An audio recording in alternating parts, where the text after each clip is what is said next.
প্রিয় ছাত্রছাত্রী, আসসালামু আলাইকুম। রমজানুল মোবারক। আজ সারা পৃথিবী করোনা আক্রান্ত, কারো মন ভালো নেই, কিন্তু জীবন থেমে থাকে না। তোমরা ইতিমধ্যে জেনেছ, নোয়াখালী সরকারি কলেজ অনলাইনে পাঠ কার্যক্রম হাতে নিয়েছে।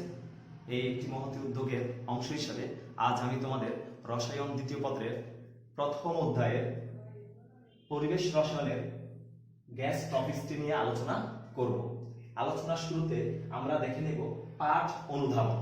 পাঠ অনুধাবনে প্রথম সংজ্ঞা, গ্যাসের সংজ্ঞা। 2, গ্যাসের উপর প্রভাব বিস্তারকারী নিয়ামক সমূহ।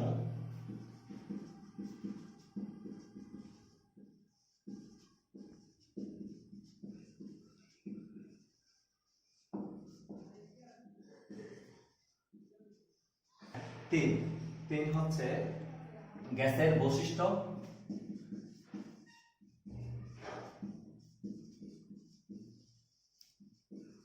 4, গ্যাসীয় সূত্রাবলী। গ্যাসীয় সূত্রাবলীর মধ্যে থাকবে গ্যাসের বৈশিষ্ট্যের উপর ভিত্তি করে পরীক্ষা নিরীক্ষার মাধ্যমে প্রাপ্ত বিভিন্ন সূত্র, সূত্রগুলোর প্রতিপাদন, সূত্রগুলোর প্রয়োগ, বিবৃতি ইত্যাদি। তো আমরা শুরু করি প্রথমে সংজ্ঞা দিয়ে।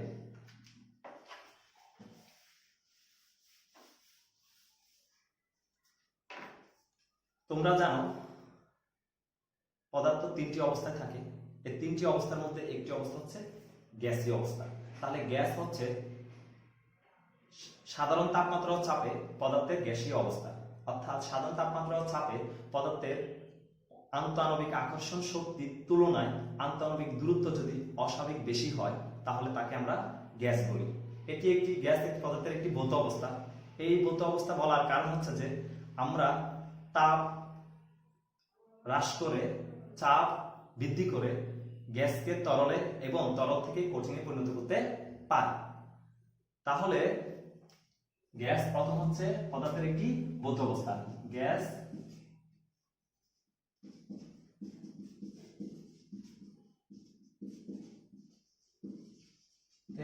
একটি ভৌত অবস্থা, যে অবস্থায়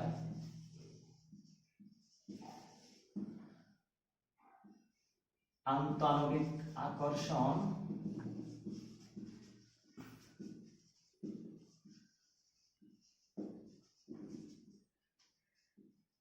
বলের তুলনায় আন্তঃআণবিক দূরত্ব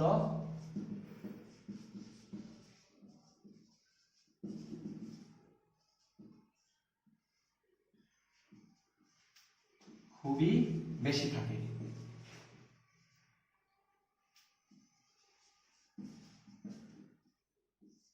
আমাদের ভৌত অবস্থা বলার একটি মৌলিক বিষয় ভৌত অবস্থা এই কারণে যে আমি তাপমাত্রা এবং চাপ ইত্যাদি প্যারামিটার পরিবর্তন করে, নিয়ামক পরিবর্তন করে গ্যাসকে তরল থেকে কঠিন অবস্থায় পরিণত করতে পারি। এখন আমাদেরকে নতুন করে একটি গুরুত্বপূর্ণ তথ্য যা মনে রাখা উচিত সব সময়, গ্যাসীয় পদার্থ সাধারণত ত্রিমাত্রিক অবস্থায় বিদ্যমান থাকে। অর্থাৎ গ্যাসীয় অবস্থাকে সর্বদা ত্রিমাত্রিক হিসাবে বিবেচ্য রাখা হয় বা বিবেচনা করা হয়। তাহলে এই তথ্যটি আমাদেরকে একটু মাথা রাখতে হবে, যেটা আমরা সচরাচর আলোচনা করি না, যে গ্যাসীয় পদার্থকে ত্রিমাত্রিক অবস্থায় বিবেচনা করা হয়। এই হচ্ছে গ্যাসের সংজ্ঞা এবং সংজ্ঞার সাথে আলোচ্য বিষয়গুলো। সাধারণত তোমরা এগুলো ইতিমধ্যে একাধিক সময় পড়াশোনা করছো, জাস্ট তোমাকে স্মরণ করে দেয়া। এখন আমরা আসবো আমাদের পাঠ অনুধাবনের 2 নম্বর বিষয়টি, সেটা হচ্ছে গ্যাসের উপর প্রভাব বিস্তারকারী নিয়ামক সমূহ।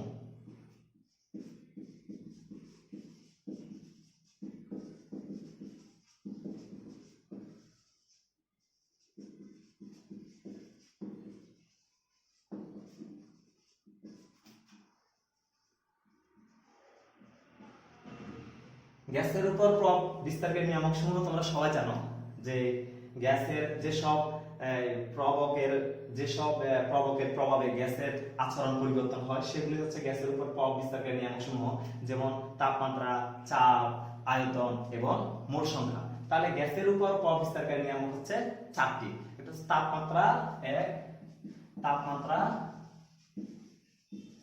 2, চাপ 3, আয়তন 4, মোল সংখ্যা।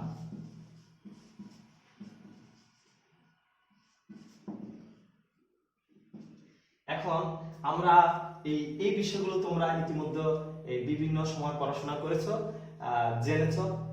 এই গ্যাস টপিক্সের ক্ষেত্রে আমাদের এখানে এই নিয়ামকগুলো নিয়ে আমরা সংক্ষেপে যে জিনিসটা আমাদের অতীব প্রয়োজন সেই জিনিসটা নিয়ে একটু আলোচনা করব, যাতে আমাদের পাঠ কার্যক্রম পরিচালনাতে সহজ হয়। তো সেক্ষেত্রে প্রথমে আমরা আসি তাপমাত্রা। তোমরা জানো তাপমাত্রা বলতে যে কোনো একটি পদার্থের তাপীয় অবস্থাকে বোঝায়, অর্থাৎ এই বস্তুটি অন্য একটা বস্তুর সংস্পর্শে আসলে সেই তাপ গ্রহণ করবে নাকি বর্জন করবে। তো আমাদের এখানে তাপমাত্রার যে একক, যেমন কেলভিন এবং সেলসিয়াস, এই দুটি একক আমাদের গ্যাস সংশ্লিষ্ট গাণিতিক সমস্যাগুলি সমাধানে খুবই ব্যবহৃত হয়। তাহলে আমরা তাপমাত্রা নিয়ে আমাদের শুধু এই আলোচনাটাই থাকবে। তাপমাত্রা পদার্থের একটি তাপীয় অবস্থা।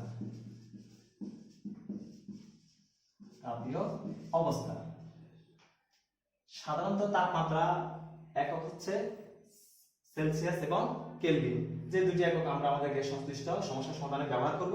এই জিনিসটা তোমাদেরকে একটু স্মরণ করে দেওয়া, আর কিছু না। তোমরা এই জিনিসগুলো আমার মনে হচ্ছে তোমরা পারবা, জাস্ট স্মরণ করে দেওয়া। তারপর হচ্ছে চাপ।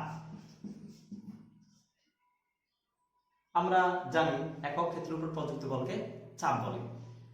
তো গ্যাসের ক্ষেত্রে যে বল প্রয়োগ করবে সেই বলগুলো কে প্রয়োগ করবে?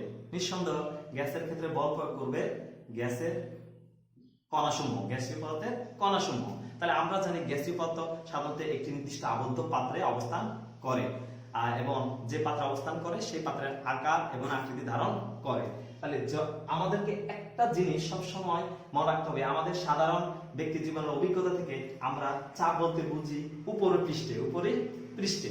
এখন এখানে আমরা চাপ বলতে বুঝি গ্যাসের চাপের ক্ষেত্রে, গ্যাস যেহেতু একটি পাত্রে অবস্থান করে, মনে করে যে একটি পাত্র, এই পাত্রের মধ্যে কিছু গ্যাস আছে। তাহলে এই পাত্রে যে গ্যাসগুলো আছে এই গ্যাসগুলো অনবরত ছোটাছুটি করবে। ছোটাছুটির এক পর্যায়ে তারা এই পাত্রের দেয়ালে ধাক্কা দিবে, আঘাত করবে। এই ধাক্কাটাই হচ্ছে পাত্রের নির্দিষ্ট ক্ষেত্রগুলোর উপর প্রযুক্ত বল, অর্থাৎ চাপ। মনে রাখবে গ্যাসীয় পদার্থের ক্ষেত্রে গ্যাসের চাপটা কাজ করবে পাত্রের দেয়ালের উপর ভেতর থেকে, আর পাত্রের বা আধারের উপরের পৃষ্ঠে দুটি পৃষ্ঠ, যে কোনো আধারের দুটি পৃষ্ঠ, একটা হচ্ছে আবদ্ধ আধার বা পাত্র, তার দুটি পৃষ্ঠ, একটা হচ্ছে উপরের পৃষ্ঠ আর একটা হচ্ছে নিচের পৃষ্ঠ। তাহলে উপরের পৃষ্ঠ যে বলটা আসবে এটা হচ্ছে বায়ুমণ্ডলীয় বল,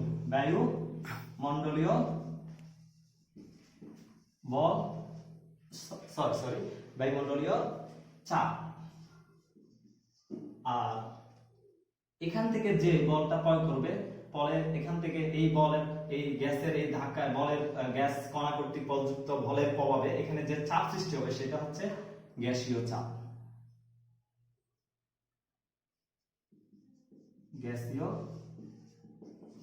তাহলে আমরা একটা জিনিস ক্লিয়ার করলাম যে গ্যাসের চাপ বলতে গ্যাসীয় পদার্থের চাপ হবে পাত্রের ভেতরের পৃষ্ঠে, পাত্রের ভেতরে যে গ্যাসীয় কণাগুলো আছে তাদের প্রদত্ত চাপ, আর গ্যাসের পাত্রের বাইরের পৃষ্ঠে যে চাপটা আসবে সেটা হচ্ছে বায়ুমণ্ডলীয় চাপ। এখন আমাদেরকে একটা জিনিস খুব মনোযোগ সহকারে মনে রাখতে হবে যে চাপের একক, কারণ আমরা যখন গাণিতিক সমস্যাগুলো সমাধান করব পর্যায়ক্রমে, তখন এখানে চাপের এককগুলোকে পারস্পরিক রূপান্তর করতে হয়, চাপের এককগুলো মনে রাখতে হয়। গ্যাসের যে চাপগুলো আমরা সাধারণত ব্যবহার করি সেটা হচ্ছে একটা হচ্ছে অ্যাটমসফিয়ার একক আর একটি হচ্ছে প্যাসকেল একক। এছাড়াও বার এবং টর বিভিন্ন একক বিভিন্ন ক্ষেত্রে ব্যবহার করা হয়। তা আমরা যে সচরাচর ব্যবহার করি অ্যাটমসফিয়ার একক, 1 অ্যাটমসফিয়ার একক ইকুয়াল টু হচ্ছে 760 মিলিমিটার পারদ চাপ। আর এই পারদ চাপ 760 মিলিমিটার পারদ চাপ ইকুয়াল হচ্ছে 76 সেন্টিমিটার পারদ চাপ। 76 সেন্টিমিটার পারদ চাপ ইকুয়াল হচ্ছে 101.325 কিলো প্যাসকেল। তো আমরা এই যে সম্পর্কটা আমাদেরকে খুব মনোযোগ সহকারে, খুব যত্ন সহকারে মনে রাখতে হবে। কারণ আমরা যখন অ্যাটমসফিয়ার একক দিবে, আমাকে সেন্টিমিটার একক বের করতে বলবে, তাহলে এই সম্পর্কের ভিত্তিতে আমরা পারস্পরিক রূপান্তরটা করব। একটা জিনিস মনে রাখবা, এই 101 অ্যাটমসফিয়ার ইকুয়াল টু, তাহলে আমরা পাই 1 অ্যাটমসফিয়ার ইকুয়াল টু হচ্ছে 101.325 কিলো প্যাসকেল, অথবা 101.325 ইনটু 10 ইনভার্স 10 পাওয়ার 3 প্যাসকেল। এই প্যাসকেল ইকুয়াল টু আসতে পারে 101.325 into 10 power 3 newton per metre square. তাহলে আমরা যে newton per metre square equal to pascal, সংক্ষিপ্ত রূপ প্যাসকেল। তো এই বিষয়গুলো একটু তোমরা মনে রাখবে, যাতে এই গাণিতিক সমস্যার সমাধানে কোনো প্রকার হেজিটেশনে তোমরা না পড়ো। আমি আশা করি তোমরা সেটা বুঝেই ফেলেছো। তোমরা খুব ভালো স্টুডেন্ট সব দিক দিয়ে। হ্যাঁ, প্রসঙ্গক্রমে তোমাদেরকে আমি আরেকটি এককের কথা একটু স্মরণ করে দিচ্ছি, যে 1 বার। আমি একটা এককের কথা বলছি, 1 বার। এই বার ইকুয়াল টু হচ্ছে 10 পাওয়ার 5 প্যাসকেল। এটা মনে রাখবা। কেন অনেক সময় তোমরা আশা করি ইনশাআল্লাহ ভালো ভালো ইউনিভার্সিটিতে ভর্তি হবা, আমাদের নোয়াখালী সরকারি কলেজে সুনাম ছড়িয়ে দিবা। সেক্ষেত্রে অনেক সময় তোমাদেরকে এই বার এককে বার একক দেওয়া হয়। তো তুমি অঙ্কটা তো প্যাসকেলে অভ্যস্ত বা অ্যাটমসফিয়ার অভ্যস্ত, সেন্টিমিটার পারদ চাপ অভ্যস্ত, তাহলে তুমি তখন এইভাবে একটু চেঞ্জ করে নিবা। হ্যাঁ, এবার আসো আমরা আয়তন নিয়ে আলোচনা করব। একদম সহজ সহজ জিনিস নিয়ে পড়াশোনা করছি, তাই না? এই সহজ সহজ জিনিসগুলো কিন্তু আমাদেরকে গুরুত্বপূর্ণ তথ্যের যোগান দেয় এবং গুরুত্বপূর্ণ সময় এটা আমাদের কাজে লাগে। এখন আমরা আসবো আয়তন। এই হচ্ছে আয়তন। হ্যাঁ, আয়তন তোমরা জানো, গ্যাসীয় পদার্থ যে পাত্রে বা যে আধারে রাখা হয়, সেই পাত্র বা আধানের সমস্ত আয়তনই দখল করে। তাহলে আমরা গ্যাসীয় পদার্থের আয়তন পরিমাপ করার জন্য আরো আগেই বলেছিলাম যে গ্যাসীয় পদার্থ হচ্ছে ত্রিমাত্রিক অবস্থা বিবেচনা করা হয়। তাহলে আমরা এখানে কখনো মিটার স্কয়ার হিসাব করতে পারবো না। আমরা এখানে হিসাব করলে ঘনমিটার অথবা সেন্টিমিটার কিউব সেন্টিমিটার অথবা কিউব ডেসিমিটার অথবা লিটার হিসাব করবো। তাহলে গ্যাসীয় পদার্থের আয়তন হিসাব করার সময় সাধারণত যে এককটা ব্যবহার করা হয় সেগুলো হচ্ছে সেন্টিমিটার কিউব, লিটার, মিলিলিটার, তারপর হচ্ছে এখানে আমরা লিখতে পারি ঘনমিটার ইত্যাদি। তাহলে এদের মধ্যে যে পারস্পরিক সম্পর্ক, এই সম্পর্কটা তোমাদেরকে একটু যত্ন সহকারে মনে রাখতে হবে। যেমন আমরা জানি যে 1 লিটার ইকুয়াল টু হচ্ছে, এখানে একটা একক খুব সুন্দর মনোযোগ সহকারে লিখি, 1 লিটার ইকুয়াল টু হচ্ছে 1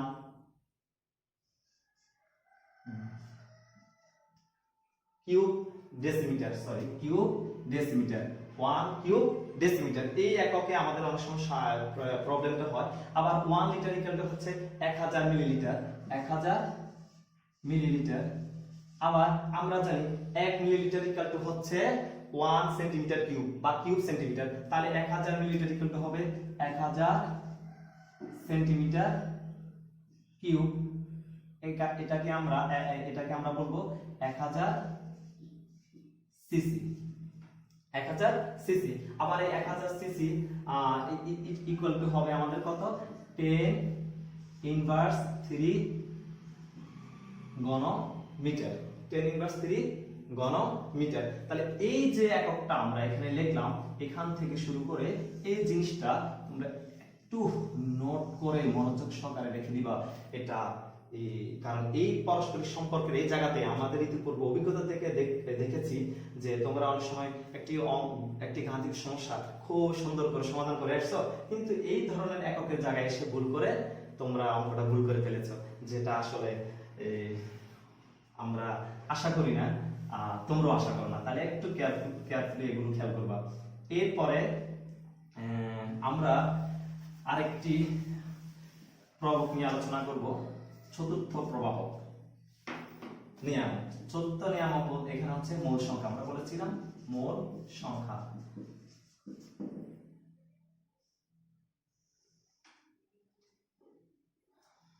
মোল সংখ্যা তোমরা জানো যে আগে এটা সংজ্ঞায়িত করা হতো পদার্থের পরিমাণের উপর ভিত্তি করে, এরপরে সংখ্যাগত পরিমাণের উপর ভিত্তি করে যখন এটা সংজ্ঞায়িত করা হয় তখন বলা হয় যে কোন পদার্থের অতটুকু যাতে অ্যাভোগাড্রো সমান সংখ্যক কণা বিদ্যমান থাকে। তাহলে একটি পাত্র আকার ছোট হোক আর বড় হোক সেটা বড় কথা না, সেখানে যদি অ্যাভোগাড্রো সমান সংখ্যক কণা, কোন গ্যাসের অ্যাভোগাড্রো সমান সংখ্যক কণা বিদ্যমান থাকে, সেখানে গ্যাসের পরিমাণ হচ্ছে 1 মোল গ্যাস। 1 মোল গ্যাস, মনে করো এটা একটা পাত্র, এখানে যদি অ্যাভোগাড্রো সমান সংখ্যক কণা অর্থাৎ 6a equal to Na equal to 6.023 into 10 power 23t কণা বিদ্যমান থাকে, তাহলে ওই পাত্রটিতে 1 মোল ওই গ্যাস বিদ্যমান আছে। তাহলে আমরা আরেকটা সম্পর্ক জানি যে মোল সংখ্যা ইকুয়াল টু হচ্ছে, মোল সংখ্যা ইকুয়াল টু হবে অণুর সংখ্যা বাই Na মানে অ্যাভোগাড্রোর সমান সংখ্যক কণা, ওই গ্যাসের অ্যাভোগাড্রোর সমান সংখ্যক কণা। এখন আমরা এখান থেকে অন্যভাবে মোল সংখ্যাকে আমরা আমাদের নির্ণয় করি যে গ্যাসের ভর ব্যয় আণবিক ভর। তো মোল সংখ্যা গ্যাসের ভরকে আণবিক ভর দিয়ে ভাগ করলে আমরা ওই গ্যাসের মোল সংখ্যা নির্ণয় করতে পারি। এখন প্রয়োজনে যদি আমাদের গ্যাসের ভর নির্ণয় করতে বলে, মোল সংখ্যা দেওয়া থাকে, আণবিক ভর দেওয়া থাকে বা আণবিক ভর আমরা জানি, তাহলে সেখান থেকে আমরা গ্যাসের ভরটা বের করে নেব। প্রয়োজনের কারণে প্রয়োজনে আমরা একটা থেকে আরেকটাতে পারস্পরিক রূপান্তর করতে পারব। তাহলে আমরা মোটামুটি গ্যাসের উপর বিস্তার করে নিয়ামক সমূহ নিয়ে আলোচনা করছি, যা আমাদের এই অধ্যায়ের গ্যাস সংশ্লিষ্ট বিষয়ে খুবই প্রয়োজন। এখন আমরা শুরু করব এই তৃতীয় যে বৈশিষ্ট্য বা অনুধাবন ছিল যে গ্যাসের বৈশিষ্ট্য। গ্যাসের বৈশিষ্ট্য হচ্ছে গ্যাস কেমন আচরণ করে, তাই না? আমাকে যদি কেউ জিজ্ঞেস করে যে ফখরুল স্যার কেমন, নিঃসন্দেহে বলবো যে স্যার এমন এমন এমন। এগুলো তুমি কোথা থেকে বলবা? আমি কেমন আচরণ করি এটার উপর ভিত্তি করে। ঠিক সেভাবে গ্যাসের বৈশিষ্ট্যগুলো হচ্ছে গ্যাসের ভৌত এবং অন্যান্য আচরণের উপর ভিত্তি করে কতগুলো তথ্য। প্রথম তথ্য হচ্ছে আকার আকৃতি। আমাকে যদি জিজ্ঞেস করা যে ফখরুল স্যার কেমন, বলে যে বেশি লম্বা না, একদম খাটো না, দেখতে কেমন, একদম কালো না বা একদম ফর্সা না। ঠিক একভাবে গ্যাসের আকার আকৃতিতে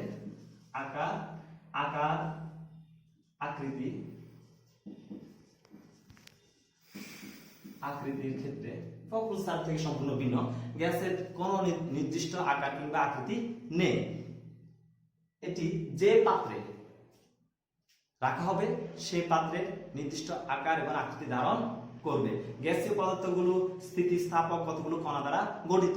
তাহলে আমরা একটি সার সংক্ষেপে আসতে পারি যে গ্যাসীয় পদার্থ হচ্ছে কতগুলো ইতস্ত ভ্রমণশীল স্থিতিস্থাপক কণা দ্বারা গঠিত, যাদের নিজস্ব কোনো আকার কিংবা আকৃতি নেই। যে পাত্রে রাখা হয় সেই পাত্রের আকার, আকৃতি এবং আয়তন দখল করে। হ্যাঁ, এই জিনিসটা তোমরা অলরেডি জেনে ফেলছো এবং বারবার যখন তোমরা এই পড়বে জানবে, খুবই সহজ জিনিস, মাথায় থেকে যাবে আশা করি।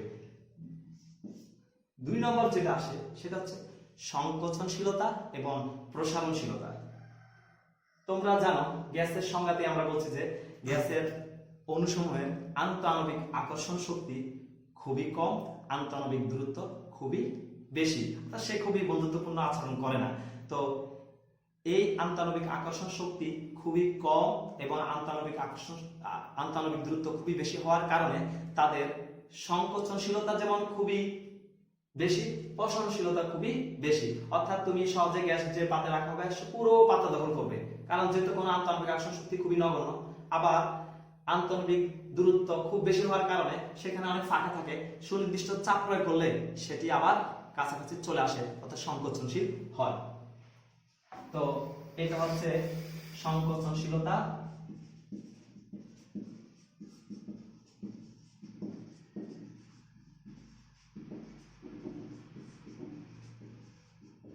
সংকোচনশীলতা এবং প্রসারণশীলতা। আমরা গ্যাসের 3য় নম্বর যে বৈশিষ্ট্য নিয়ে আমরা আলোচনা করতে পারি সেটা হচ্ছে চাপ। চাপ নিয়ে অলরেডি আমরা আলোচনা করছি। আমরা চাপ বলতে যে জিনিসটা বাইরে থেকে বুঝি, যে একক ক্ষেত্রফলের উপর প্রযুক্ত বলটাই হচ্ছে চাপ। হ্যাঁ, একক ক্ষেত্রফলের উপর প্রযুক্ত বলটাই হচ্ছে চাপ। হ্যাঁ, এখন ধরো আমাকে যদি বলা হয় যে এই একক ক্ষেত্রফল প্রযুক্ত বল, তা আমরা মনে করি এই যেমন এটার উপর বাইরে থেকে আমি একটি বল প্রয়োগ করছি, সেটা হচ্ছে আমার চাপ। কিন্তু গ্যাসের ক্ষেত্রে কিন্তু আমার না, গ্যাসটা আমার কিন্তু বাইরের পৃষ্ঠে থাকবে না, গ্যাসটা আমার থাকবে ভেতরে, আমার এই পাত্রের ভেতরে আবদ্ধ থাকবে, না হলে গ্যাসটা কিন্তু বের হয়ে যাবে, তোমরাই বুঝো। হ্যাঁ, তো যখন আমার এই গ্যাসটা ভেতরে থাকবে, গ্যাসের কণাগুলো এই পাত্রের ভেতরের পৃষ্ঠে যে বল প্রয়োগ করবে সেই বলের ভিত্তিতে আমরা চাপটা বিবেচনা করব। তাহলে বাইরের যে চাপটা আসবে সেটা হচ্ছে কি, সেটা হচ্ছে বায়ুমণ্ডলীয় চাপ। ধরো একটা বেলুনের মধ্যে এই বেলুনের বিবেচনা করলাম, বেলুনের মধ্যে কিছু গ্যাস আছে, যে কোনো একটা নির্দিষ্ট গ্যাস আছে। তাহলে এখানে এই ভেতরের পৃষ্ঠে যে বল প্রয়োগ করবে সেটা হচ্ছে তার গ্যাসের চাপ, আর বাইরের পৃষ্ঠে যে চাপ অনুভব করবে সেটা হচ্ছে বায়ুমণ্ডলীয় চাপ এই বেলুনটি। এখন যদি তোমার গ্যাসীয় চাপ বায়ুমণ্ডলীয় চাপের চেয়ে বেশি না হয়, অ্যাটমসফিয়ার প্রেসারের চেয়ে অ্যাটমসফিয়ারিক প্রেসারের চেয়ে বেশি না হয়, তাহলে এই বেলুনটা কিন্তু চুপসে যাবে, তাই না? হ্যাঁ, যেমন এখানে দুটো যখন সমান হবে এই অবস্থা থাকবে, এটা যখন অবশ্যই গ্যাসীয় ভেতরে যে চাপ বেশি থাকলে তখন সে ফুলে থাকবে। এই হচ্ছে আমাদের মোদ্দা কথা। তো আমাদের মোটামুটি এই আরেকটি বিষয় নিয়ে আলোচনা করা যায় আমাদের, সেটা হচ্ছে আরো কিছু বৈশিষ্ট্য আছে। তোমরা দেখবা যে তোমার ব্যাপন ক্ষমতা, আমরা ব্যাপন নিয়ে আলোচনা করলে ব্যাপন মানে হচ্ছে ছড়িয়ে পড়া স্বতঃস্ফূর্তভাবে। তারপর হচ্ছে তাপের প্রভাব, গ্যাসের সাথে তাপের সম্পর্কিত আলোচনায় আমরা সেগুলো আরো জানবো। তার আরেকটি হচ্ছে যে ঘনত্ব। গ্যাসের ঘনত্ব খুবই কম। কেন গ্যাসের ঘনত্ব খুবই কম? কারণ হচ্ছে গ্যাসের আপেক্ষিক আয়তন খুবই বেশি। তাহলে গ্যাসের ঘনত্ব কি খুবই কম। কেন কম? কারণ হচ্ছে গ্যাসের আপেক্ষিক আয়তন খুবই বেশি। তোমার ঘনত্ব সংজ্ঞা থেকে আমরা বুঝি যে ঘনত্ব হচ্ছে একক আয়তনের বস্তুর ভর। তাহলে ধরো আমার যদি তাহলে ঘনত্ব ডি ক্যালকুলেট হচ্ছে আমরা জানি W/B। এখন W অথবা M/B যেভাবে আলোচনা করে বুঝলেই হয়। তো আমার এই বিটার আয়তনটা যদি খুবই বেশি হয়, আপেক্ষিক আয়তন যদি খুবই বেশি হয়, তাহলে আমার ভাজকের মান খুবই বেশি, আর ভাজ্যতা কনস্ট্যান্ট রইল, তাহলে এই ডি এর মানটা খুবই হ্রাস পাবে। এই জন্য গ্যাসের ঘনত্ব খুবই কম।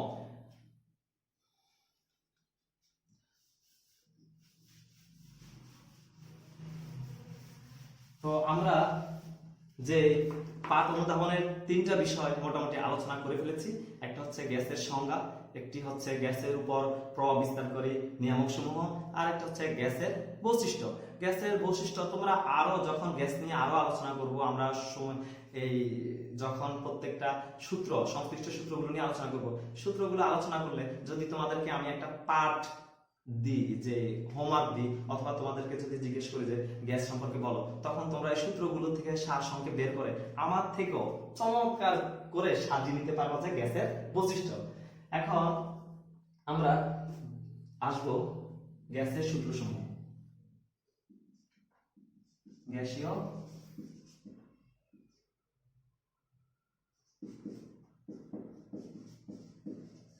সূত্রাবলী। গ্যাসের উপর বিভিন্ন পরীক্ষা নিরীক্ষা পর্যবেক্ষণের ভিত্তিতে বিভিন্ন সময় বিভিন্ন বিজ্ঞানী কিছু সূত্র উপস্থাপন করেন, যেমন গ্যাসের যেমন বয়েলের সূত্র, চার্লসের সূত্র, অ্যাভোগাড্রোর সূত্র, ডাল্টনের আংশিক চাপ সূত্র ইত্যাদি, কেলভিনের কেলভিন।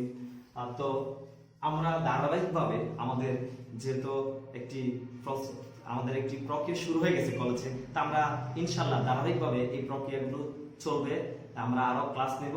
তো সেক্ষেত্রে আমরা প্রথম সূত্রটা নিয়ে আলোচনা করি। প্রথম সূত্রটা হচ্ছে বয়েলের সূত্র। প্রথম সূত্রটা হচ্ছে বয়েলের সূত্র।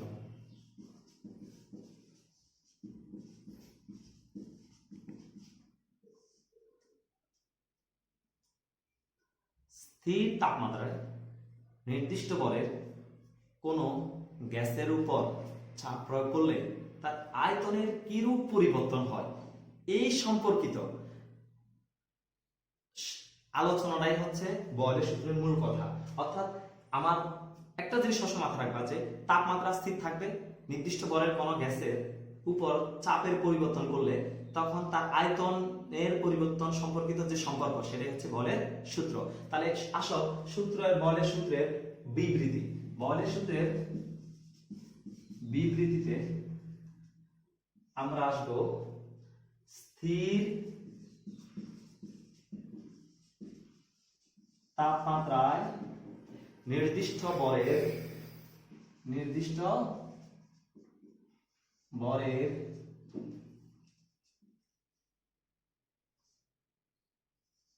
কোন গ্যাসের উপর প্রযুক্ত চাপ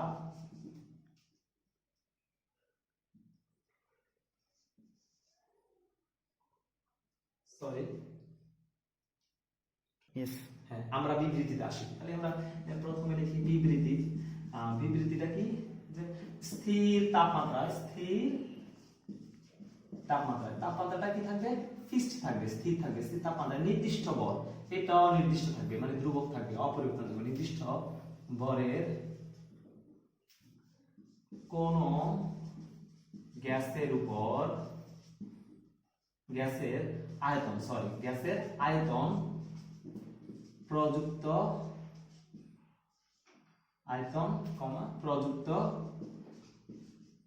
চাপের ব্যস্তানুপাতিক।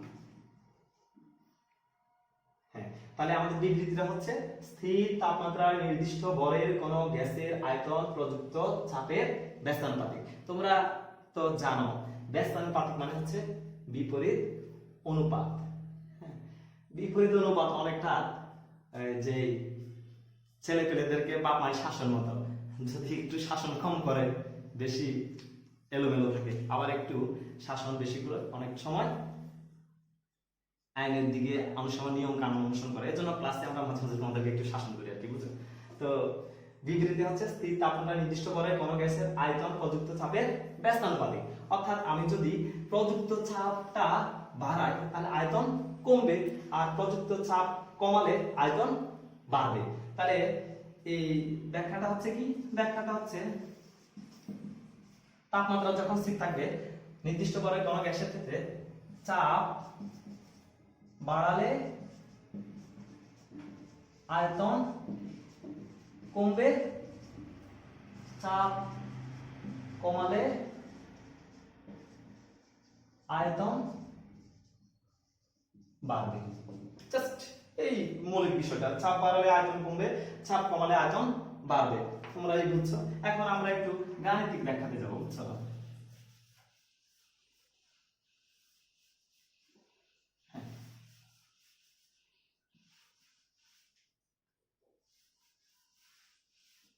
আচ্ছা, মনে করো এটা একটা সিলিন্ডার।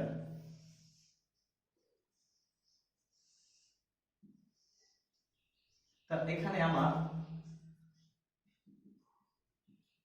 এটা হচ্ছে 1 লিটার,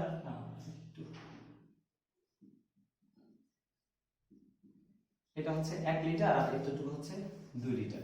তাহলে আমি এখানে একটা পিস্টন রয়েছে, তাহলে এখানে একটা নির্দিষ্ট পরিমাণ অপরিবর্তনীয় ভরে বা অনুসংখ্যা গ্যাস এখানে আবদ্ধ রয়েছে। আমি যখন এখানে একটা নির্দিষ্ট চাপে আছে, যখন আমি চাপটাকে বাড়িয়ে এই পিস্টনটাকে এখানে একটা পিস্টন কল্পনা করো, এই পিস্টন এখানে পিস্টন, এই পিস্টন আমি যখন চাপকে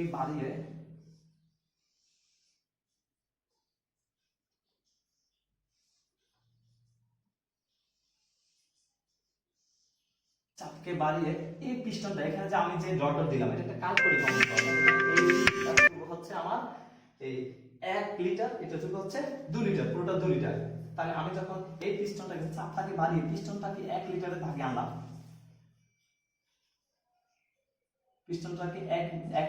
আনলাম, তখন আমার গ্যাসের আয়তন হচ্ছে 1 লিটার। আর যখন চাপটা আগের জায়গায় ছিল তখন টোটাল আয়তন ছিল 2 লিটার। সহজে বুঝে গেল। তাহলে আমরা ধরো এখানে আমার এই আয়তন বি, এই 1 লিটারকে আমি যদি B1 ধরি, 2 লিটারকে আমি সরি আয়তন 2 লিটারকে যদি আমি B1 ধরি, তাহলে 1 লিটারকে আমি ধরবো কি B2।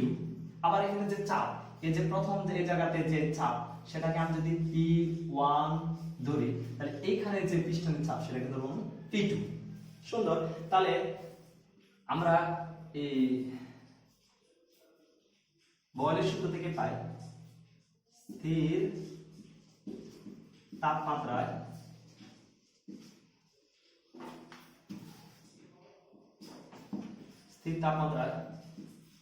কোন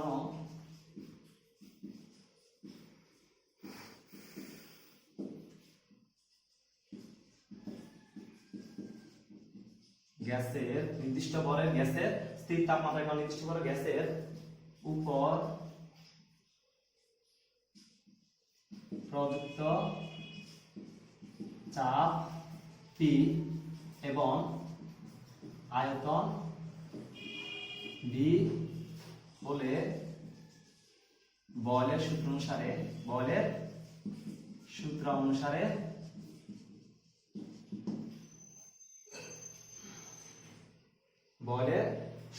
আমরা কি পাবো?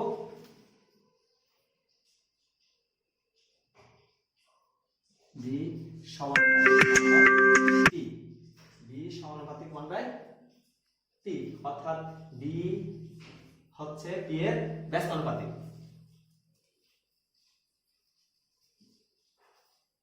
তাহলে আমরা জানি এই যে সমানুপাতিক চিহ্নটি তোলার জন্য আমাদেরকে একটি কনস্ট্যান্ট গুণ করতে হয়। তাহলে আমরা লিখলাম B = K × 1/P।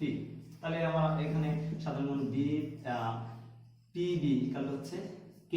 এখানে K একটি সমানুপাতিক ধ্রুবক, যাকে বলা হয় বয়লের ধ্রুবক। K একটি বয়লের ধ্রুবক।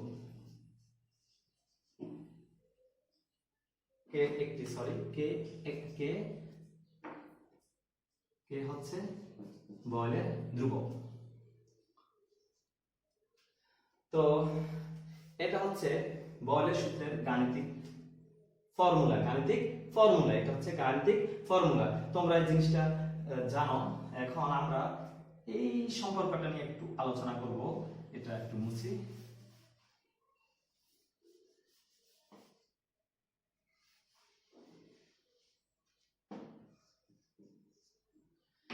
এখন যদি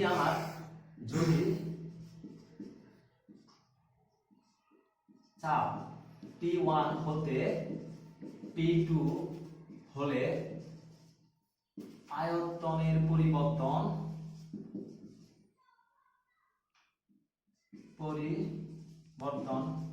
B1 হতে B2 হয়, তাহলে এই সূত্র থেকে আমরা গাণিতিক এই বলের সূত্রের গাণিতিক ফর্মুলা থেকে আমরা পাই P1 B1 ইকুয়াল টু হচ্ছে P2 B2 ইকুয়াল টু হচ্ছে K। তাহলে আমরা এই যে যতটুকু জানলাম এটা হচ্ছে বলের সূত্রের গাণিতিক ফর্মুলা, এটা হচ্ছে গাণিতিক ফর্মুলার বিস্তৃত ব্যাখ্যা। এখন যদি আমি চাপের আরো পরিবর্তন করি P1 P2 P3 dot dot dot এর জন্য আমার আয়তনের পরিবর্তন B1 B2 B3 dot dot হয়, তাহলে আমার এই চাপের সম্পর্কটা হবে P1 B1 equal to P2 B2 equal to P3 B3 dot dot equal to dot dot dot equal to K, অর্থাৎ এটা কনস্ট্যান্ট থাকবে, ধ্রুবক থাকবে। এই গাণিতিক ব্যাখ্যা থেকে আজকে আমরা একটা নতুন জিনিস শিখব। দেখো আমরা কি শিখলাম যে বয়লের সূত্রের গাণিতিক ফর্মুলা থেকে আমরা পাই PB ইকুয়াল টু হচ্ছে K। তোমরা জানো P মানে হচ্ছে চাপ আর B মানে হচ্ছে আয়তন ইকুয়াল টু হচ্ছে K, K একটি ধ্রুবক। তাহলে চাপ মানে হচ্ছে বল বাই ক্ষেত্রফল, আয়তন ইকুয়াল টু হচ্ছে ক্ষেত্রফল ইনটু সরণ, মনে করো বা ধরবো যে কোনো একটা ধরতে পারো, ইকুয়াল টু K। তাহলে আমার কি আসে বল ইনটু সরণ ইকুয়াল টু হচ্ছে K। তাহলে বল ইনটু সরণ ইকুয়াল টু হচ্ছে কাজ। এটা তোমরা জানো, কাজ ইকুয়াল টু হচ্ছে বলের ধ্রুবক। তাহলে দেখো স্টুডেন্ট, তাহলে আমরা এখানে যদি বলা হয় বলের ধ্রুবক থেকে তুমি কি ধরনের গাণিতিক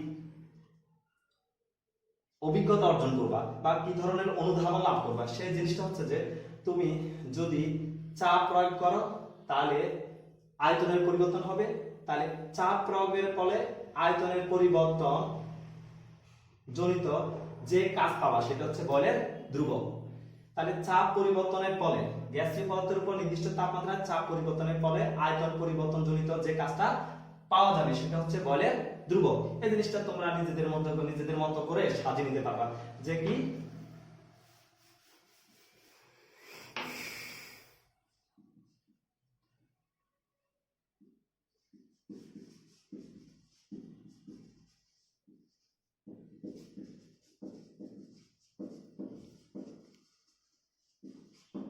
গ্যাসের ক্ষেত্রে নির্দিষ্ট তাপমাত্রায়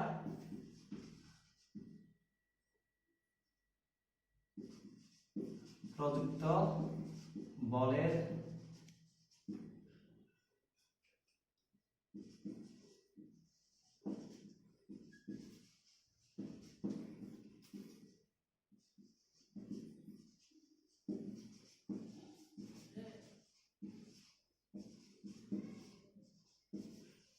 কাজই হচ্ছে বলের ধ্রুবক এর সমান। তাহলে গ্যাসের ক্ষেত্রে নির্দিষ্ট তাপমাত্রায় প্রযুক্ত বলের প্রভাবে আয়তন পরিবর্তন জনিত কৃত কাজই হচ্ছে বলের ধ্রুবকের সমান। এই জিনিসটাই তথ্যটা তোমরা জানো বা নতুন করে জেনে নিলা, এবং এগুলো নিয়ে যখন বাসায় প্র্যাকটিস করবে নতুন নতুন অনেক তথ্য দেখা জিনিস নতুন করে বিজ্ঞানের ভাষায় রসায়নের ভাষায় দেখে নিবা, সেখানেই হচ্ছে রসায়ন শিক্ষার আনন্দ। আর পাঠ কার্যক্রম অবশ্যই আনন্দপূর্ণ করে তুলতে হবে। এখন আমরা এই যখন গ্যাসীয় সূত্রগুলোতে আসবো তখন আমাদের এখানে যে কোনো একটা সূত্র যখন আমরা একটা বিবৃতি দিব, সে বিবৃতি হচ্ছে যিনি সূত্র পরীক্ষা নিরীক্ষার মাধ্যমে বের করেন বা প্রতিপাদন করেন তার লিখিত একটি রূপ। এরপরে আমরা এটা একটা গাণিতিক ফর্মুলা দিই, এই গাণিতিক ফর্মুলার পরে এটাকে জাস্টিফাই করা হয় গ্রাফিক্যাল রিপ্রেজেন্টেশনের মাধ্যমে। এখন আমরা বয়লের সূত্রে যদি গ্রাফিক্যাল রিপ্রেজেন্টেশন করি তাহলে আমরা কি পাই? দেখো বয়লের সূত্রে গাণিতিক ফর্মুলা হচ্ছে P ইকুয়াল হচ্ছে K, অথবা B সমান P ইকুয়াল টু K, অথবা B সমানুপাতিক 1/P, অথবা সরি হ্যাঁ ইয়েস এটা হতে পারে, অথবা এই B ইকুয়াল টু হচ্ছে কে ইন্টু 1/p। হ্যাঁ, এখন এই সম্পর্কগুলো যখন আমরা গাণিতিক রিপ্রেজেন্টেশন দেব, দেখো গ্রাফিক্যাল ওয়েতে, তখন আমাদের ধরো আমরা এখানে প্রথম হচ্ছে এই জিনিসটা থেকে আসি যে b সমানুপাতিক 1/p। b সমানুপাতিক 1/p যখন আসবে, দেখো b এর মান যখন পরিবর্তন হবে, b এর মান যখন পরিবর্তন হবে তখন এটা একটু কাটা, গ্রাফিক্যাল রিপ্রেজেন্টেশনে আমরা এই আসি যে দেখো যে b pd ইকুয়াল টু হচ্ছে k, গাণিতিক ফর্মুলা। সেখান থেকে এটাকে আমরা এইভাবে লিখতে পারি b ইকুয়াল টু হচ্ছে k into 1/p equal to লিখতে পারি b সমানুপাতিক 1/p। ওকে, এখন আমরা যখন এই প্রথম ইয়েতে আসি যে b বনাম p এর লেখচিত্র, b বনাম p লেখচিত্র বললে দেখো আমি যখন চাপ বাড়াবো তখন আয়তন কমবে, আবার যখন চাপ কমাবো তখন আয়তন বাড়বে। একইভাবে আমার যেটা চাপের ক্ষেত্রে চাপ এবং আয়তন বিপরীত অনুপাতে রিলেটেড, তাহলে আমার ধরো প্রথমে একটা এই আয়তন ছিল v1, তখন চাপ হইছে আমার p1, আয়তন হয়ে গেল আমার চাপ p2, আয়তন হয়ে গেল বেড়ে গেল আয়তন b2, চাপ কমে হয়ে গেল p3, আয়তন হয়ে গেল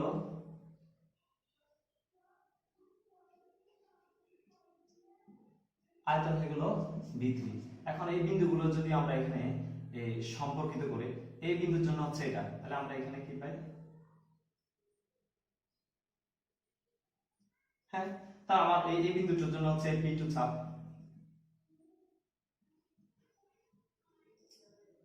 আমার এই p3 এর জন্য আমি পাই এই।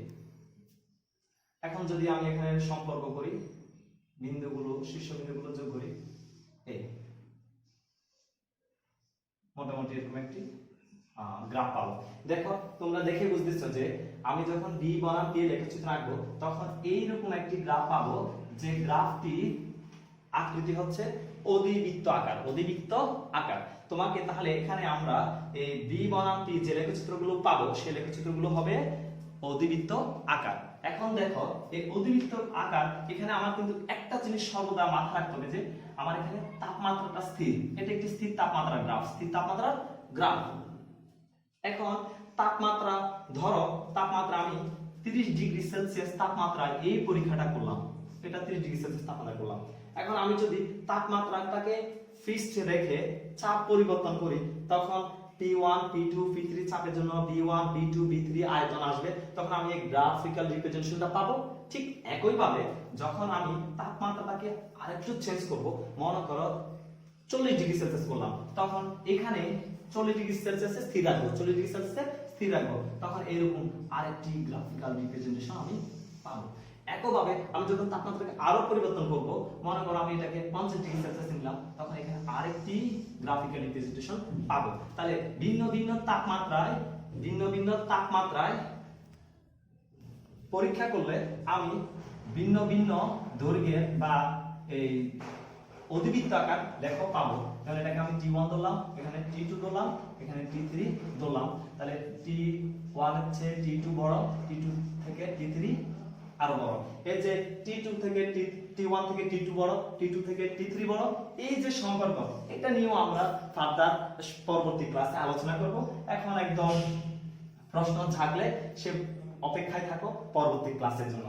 আসো আমরা এই b বনাম p এর লেখচিত্র আঁকলাম। এখন আমরা দ্বিতীয় আরেকটি, এখানে একটা বিষয় বলা উচিত যে এখানে আমরা T1 তাপমাত্রায় যখন ফিক্সড রেখে চাপ পরিবর্তন করলাম, তখন আয়তন পরিবর্তনের গ্রাফিক্যাল রিপ্রেজেন্টেশনটা হচ্ছে এই গ্রাফটি। ঠিক একইভাবে T2 তাপমাত্রা স্থির রেখে যখন আমি চাপ পরিবর্তন করলাম, তখন যে আমি গ্রাফটা পাবো সেটা হচ্ছে এই রেখাটি। আবার যখন T3 তাপমাত্রা স্থির রেখে, তাপমাত্রা স্থির রেখে বিভিন্ন চাপ পরিবর্তন করে তার সাপেক্ষে আয়তনের পরিবর্তনের গ্রাফিক্যাল রিপ্রেজেন্টেশন পাবো, তখন সেটা হচ্ছে আমার এই রেখাটি। এখন দেখো সব ক্ষেত্রে কি তাপমাত্রা স্থির, স্থির তাপমাত্রায় সব ক্ষেত্রে কি তাপমাত্রা স্থির, স্থির তাপমাত্রায় যে প্রক্রিয়া সম্পূর্ণ হয় তাকে বলা হয় সমুষ্ণ প্রক্রিয়া বা সমতাপীয় প্রক্রিয়া। আর এই প্রক্রিয়ায় যে রেখাগুলো পাওয়া যাবে সেগুলোকে বলা হয় সমষ্ণীয় রেখা, সমষ্ণীয় রেখা বা থার্মাল গ্রাফ, থার্মাল রেখা, আইসোথার্মাল রেখা, আইসোথার্মাল কিন্তু একটু কাটা।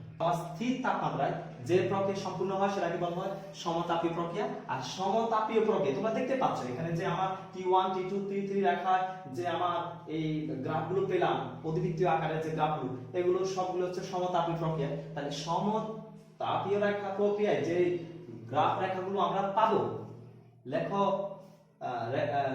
রেখাগুলো আমরা পাবো সেগুলো হচ্ছে সমুষ্ণ রেখা বা সমতাপীয় রেখা বা আইসোথার্ম। কি সমুষ্ণ রেখা, সমতাপীয় রেখা বা সমুষ্ণ রেখা, সমতাপ রেখা অথবা আইসোথার্ম। আইসো মানে সমান আর থার্ম মানে হচ্ছে তাপ। তাহলে যে রেখাগুলো পাবো এগুলো হচ্ছে সমুষ্ণীয় রেখা অথবা সমতাপ রেখা অথবা আইসোথার্ম। এই জিনিসটা খেয়াল করে দেখলাম যে যখন পিবি বনাম বি এর লেখচিত্র আঁকবো তখন পিবি এর মানটা একই হারে বৃদ্ধি পেতে থাকবে, কিন্তু বি এর মানটা পরিবর্তনশীল, বি এর মানটা পরিবর্তনশীল। অনেক সময় এই গ্রাফটা নিয়ে অনেকে আবার এই হেজিটেশনে পড়ে, গ্রাফটা আসলে কি অনেক সময় বুঝতে তার হয়, সেটা একদম ম্যাথমেটিক্যাল নলেজ থেকে আমরা এটাকে ব্যাখ্যা করতে পারবো যে পিবি যেহেতু ধ্রুবক, তাহলে এখানে এই বি সর্বদা একই বিন্দুকে সাপোর্ট করবে। তাহলে বি এর পরিবর্তনের সাথে পিবি এর পরিবর্তনটাও হবে, বি এর পরিবর্তনের সাথে পিবি এর পরিবর্তন হবে একই হারে এবং সেটা বি এর এবং সেটা এক্স অক্ষের সমান্তরাল, এক্স অক্ষের সমান্তরাল। যাক, হ্যাঁ, এখন আমরা আরেকটি লেখচিত্র পাবো, সেটা দেখো, সেটা হচ্ছে অনেক। এখন আমরা তাহলে পরবর্তী যে গ্রাফটা আমরা আঁকতে পারি সেটা হচ্ছে পিবি বনাম বি এর লেখচিত্র। পিবি বনাম বি এর লেখচিত্র আঁকতে গেলে দেখো পিবি ইকুয়াল টু কে, গাণিতিক ফর্মুলাটাকে সে সাপোর্ট করবে। তাহলে আমরা এই একটা জিনিস খেয়াল করো, আমরা আগে যে গ্রাফটা এঁকেছিলাম সেখানে আমরা এক্স অক্ষ বরাবর নিয়েছিলাম বি আর ওয়াই অক্ষ বরাবর নিয়েছিলাম পি। আর এখন যে গ্রাফটা হবে সেই গ্রাফটা একই রকমই, পি বিটা হবে ওয়াই অক্ষ বরাবর আর এক্স অক্ষ বরাবর হবে পি। তাহলে পি এর পরিবর্তনের সাথে পিবি এর পরিবর্তনটা কেমন হবে দেখো। এই ক্ষেত্রে আমরা যদি এক্স অক্ষ বরাবর পি এবং ওয়াই অক্ষ বরাবর পিবি নিয়ে গ্রাফ আঁকি, তাহলে আমরা নির্দিষ্ট তাপমাত্রায় এক্স অক্ষের সমান্তরালে কিছু সরলরেখা পাবো। একটা জিনিস খেয়াল করে দেখো, এখন এই সরলরেখাগুলো খেয়াল করে দেখো, এখানে y এর মানটা সকল বিন্দুতে y এর মান একই, অর্থাৎ পিবি এর মান একই। তো পিবি এর মানটা ধ্রুবক, পিবি এর মানটা ধ্রুবক। তাহলে কিসের মান পরিবর্তন হচ্ছে? পি এর মান। তাহলে পি এর মানের পরিবর্তনের সাথে পিবি এর মানের একটি ধ্রুব মান পাওয়া যায়, আর সেটার গ্রাফিক্যাল রিপ্রেজেন্টেশন হচ্ছে সেটা এক্স অক্ষের সমান্তরাল। এখন আমি যদি তাপমাত্রা তাহলে আমরা কতটুকু করি, এরপর আমাদেরকে আরেকটি গ্রাফ নিয়ে একটু আলোচনা করতে হবে, সেটা হচ্ছে এই গ্রাফটা নিয়ে। এই গ্রাফটা আমাদের কি নিয়ে আলোচনা করবে? এই গ্রাফটা হচ্ছে b equal to k into 1/p। তাহলে আমরা যদি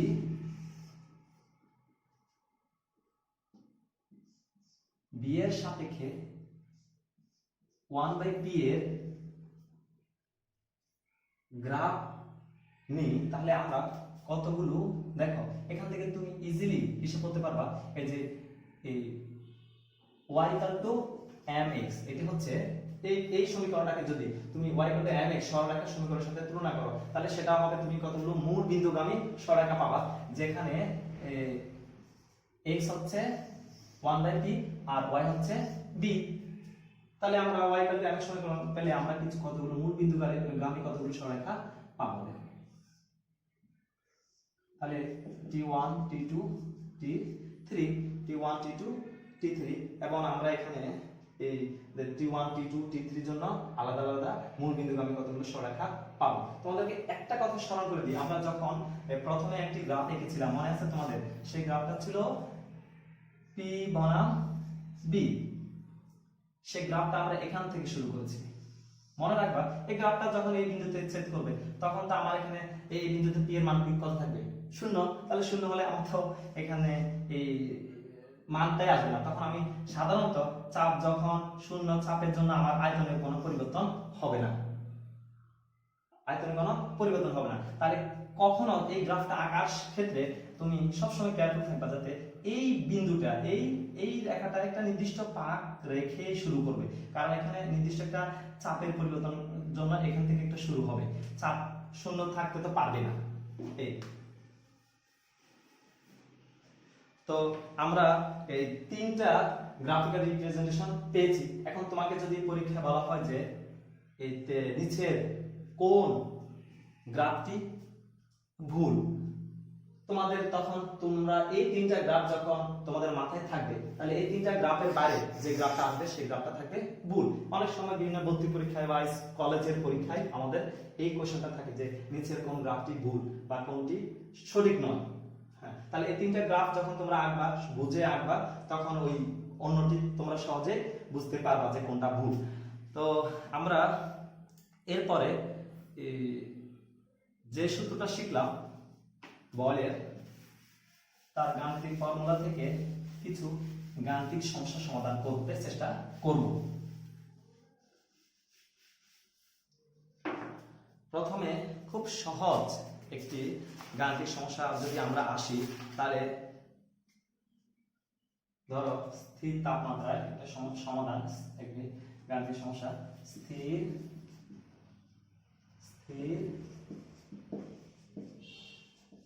তাপমাত্রায়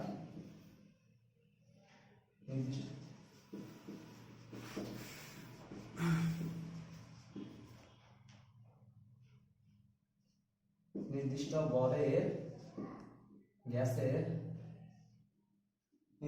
গ্যাসের সরি আমি প্রশ্নটা লিখিনি, আয়তন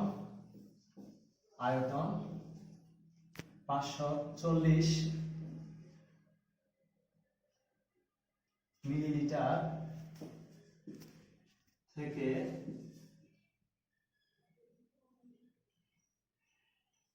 320 মিলিলিটার হলে মিটার করা হলো। প্রাথমিক চাপ 63.3 কিলো প্যাসকেল হলে চূড়ান্ত চাপ কত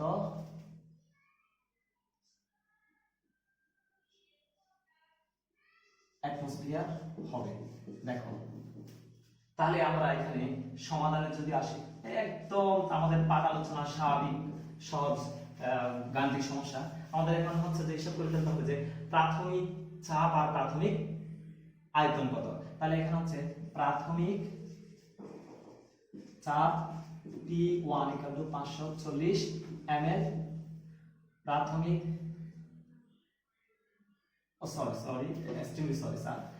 প্রাথমিক আয়তন 540, B1 = 540 ml, প্রাথমিক চাপ P1 = 63.3 কিলো প্যাসকেল, প্রাথমিক চূড়ান্ত আয়তন B2 = হচ্ছে 320 মিলিলিটার, চূড়ান্ত চাপ P2 = what in atmosphere। এখন আমরা কি জানি? আমরা জানি P1 B1 = P2 B2। তাহলে আমার এখানে আমার বের করতে হবে কি P2। এখন আমার P2 = হবে P1 B1 বাই B2। মনে করো আমার এই মানটা আসছে কত এই মানটা আমার আসছে সামথিং x কিলো প্যাসকেল। এই x কিলো প্যাসকেলকে যখন আমি 101.325 কিলো প্যাসকেল দিয়ে ভাগ করব তখন আমার অ্যাটমসফিয়ার চলে আসবে। এবার বুঝছো?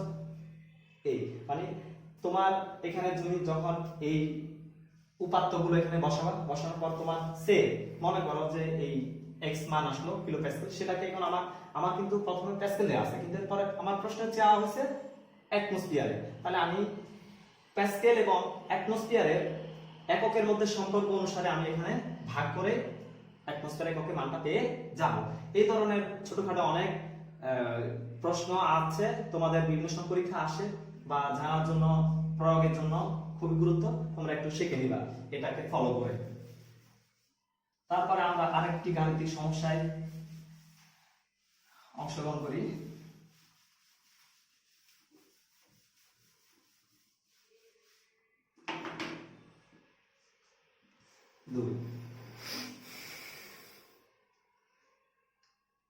স্থির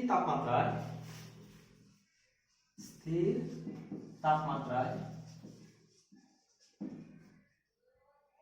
1000 কিলো প্যাসকেল চাপে মার্বেল সহ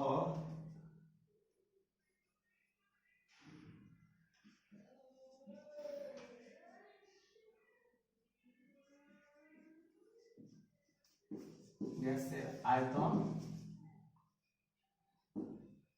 120 ঘন সেন্টিমিটার অর্থাৎ সেন্টিমিটার কিউব এবং 1500 কিলো প্যাসকেল চাপে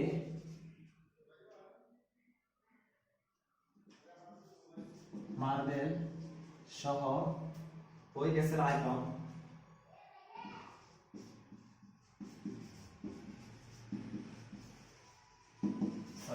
এখানে চাপ বাড়লে আয়তন কমবে, তাহলে এখানে আমরা 150 দিই, আর এখানে হবে আয়তন 120 সেন্টিমিটার কিউব হলে মার্বেলের আয়তন কত? এই স্টুডেন্টরা দেখো, আমার মার্বেল একটি কঠিন পদার্থ, তাহলে চাপ প্রয়োগের ফলে মার্বেলের আকার আকৃতির আয়তনের কোনো পরিবর্তন হবে না। তাহলে আমার কিসের পরিবর্তন হবে?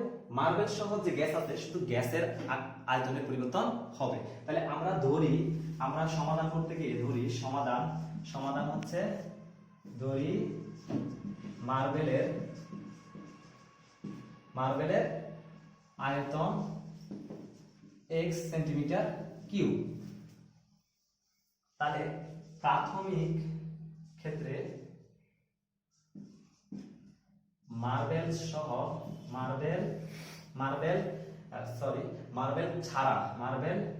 ছাড়া শুধু গ্যাসের আয়তন B1 ইকুয়াল টু হচ্ছে 150 বিয়োগ x।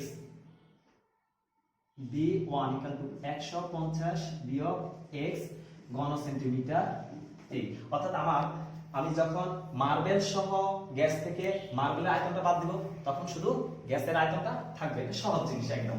মার্বেল দ্বিতীয় ক্ষেত্রে মার্বেল ছাড়া শুধু গ্যাসের আয়তন B2 ইকুয়াল টু 120 বিয়োগ x ঘন সেন্টিমিটার।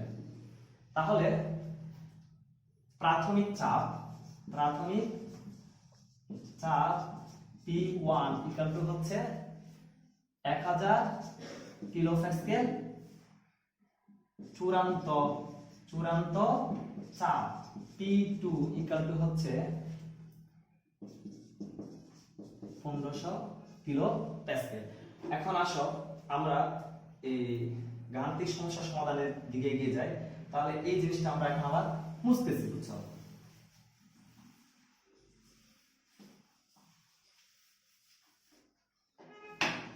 তাহলে আমরা কি পাই?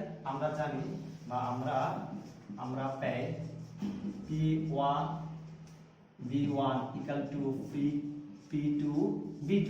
তাহলে আমরা মানগুলো বসালে কি পাই? আমরা মানগুলো বসালে পাই 1000 ইনটু 150 বিয়োগ x ইকুয়াল টু 1500 ইনটু 120 বিয়োগ x। তাহলে এখানে আমরা যখন এটাকে 500 দিয়ে এটা তোমরা ক্যালকুলেশন করতে পারবে, এটা একদম সহজ ক্যালকুলেশন, জাস্ট আমরা সহজ হিসেবে একটু করে দিচ্ছি। এখানে মুখে মুখে করা যায় তো এই জন্য এখানে 2 ইনটু 150 বিয়োগ x ইকুয়াল টু 3 ইনটু 120 বিয়োগ x, অর্থাৎ 500 দিয়ে ভাগ করেছি। এখন গুণ করলে হবে কত? 300 minus 2x equal to 360 minus 3x। এখান থেকে আমরা কি পাই? 2x plus 3x equal to পাই 360 বিয়োগ 300 ইকুয়াল টু হচ্ছে x equal to 60 centimetre cube. তাহলে আমরা x ইকুয়াল টু পেলাম 60 সেন্টিমিটার কিউব, অর্থাৎ আমাদের পাথরের আয়তনটা হলো 60 সেন্টিমিটার কিউব।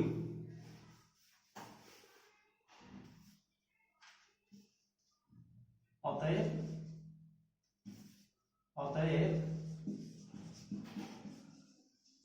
পাথরের আয়তন 60 সেন্টিমিটার কিউব। এইভাবে অনেক গাণিতিক সমস্যা আছে তোমাদের। আমরা আশা করি খুব দ্রুত পৃথিবীর এই বিপর্যয় আল্লাহর রহমতে কেটে যাবে। আমরা আবার ক্লাসে আসবো, আবার প্রাণবন্ত ঘুরবে আমাদের ক্লাস। তো তোমরা পড়াশোনার সাথে, জ্ঞান অর্জনের সাথে সর্বদা লেগে থাকবে, সেই জন্য আমাদের এই ক্ষুদ্র প্রয়াস। তোমরা আশা করি এই পাঠটা অনুধাবন করবা, প্র্যাকটিস করবা।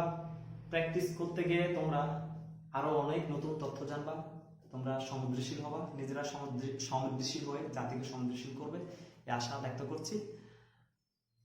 আল্লাহ হাফেজ, সবাই ভালো থেকো।